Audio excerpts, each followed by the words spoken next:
Hi, today I'm going to be reading the literary focus for What Are the Elements of Drama.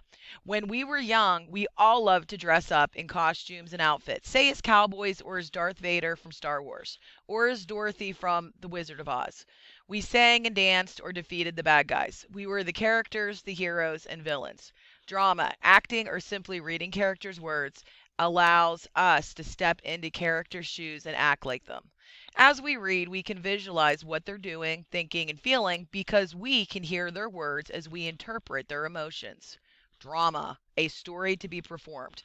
A drama is written to be performed by actors using speech and movements. You can also read and appreciate drama in written form. The action of a drama is usually driven by characters who want something and take steps to get it. In drama, you'll find elements common to most stories, including plot, characters, and setting. The plot of a drama is organized into acts and scenes.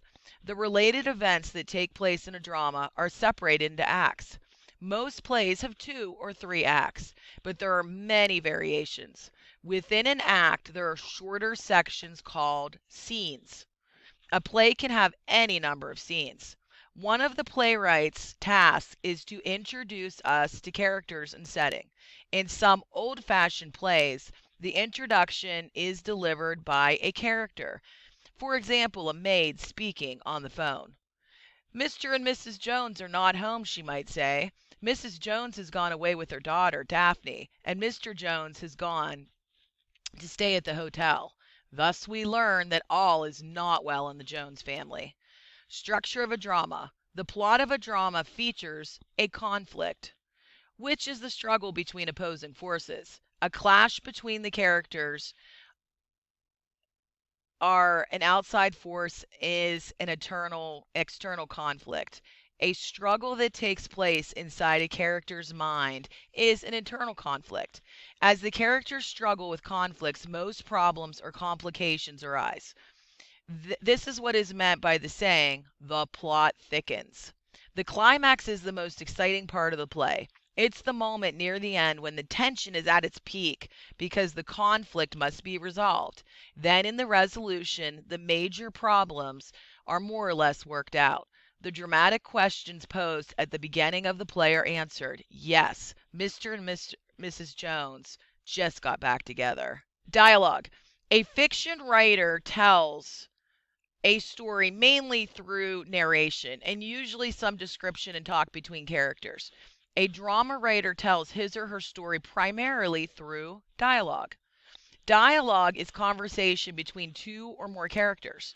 Unlike dialogue in a short story, which is only partly responsible for revealing a character's personality, dialogue in a play must reveal the characters single-handedly and also carry the story forward. Playwrights may also use a monologue, which occurs when only one character speaks for a while. The character may be with others on stage or may be alone. In the written form of a play, dialogue appears without quotation marks. Practice reading this dialogue from The Monsters Are Due on Maple Street.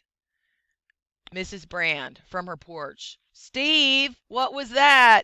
Steve, raising his voice and looking toward porch. Guess it was a meteor, honey. Came awful close, didn't it? Mrs. Brand. Too close for my money. Much too close. From The Monsters Are Due on Maple Street by Rod Serling. There are two characters in the conversation, Steve and his wife, Mrs. Brand. The name at the beginning of each line tells who is talking. When you read dialogue, you need to keep track of individual characters. Their words are important clues to their personalities. Stage directions. In the previous example from The Monsters Are Due on Maple Street, some lines have italicized words and phrases contained within parentheses. These are stage directions.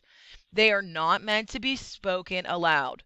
For the actors and for a reader of the play, they offer guidance on what is happening and how to understand the meaning of certain lines.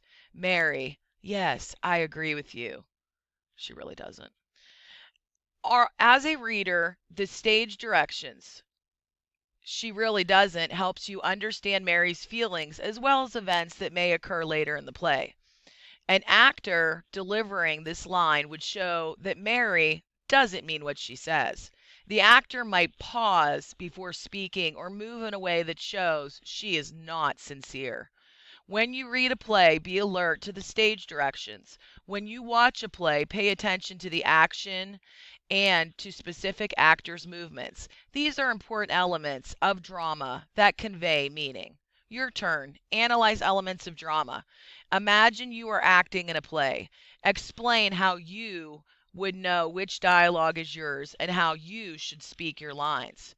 2. List one similarity and one difference between a drama and a short story.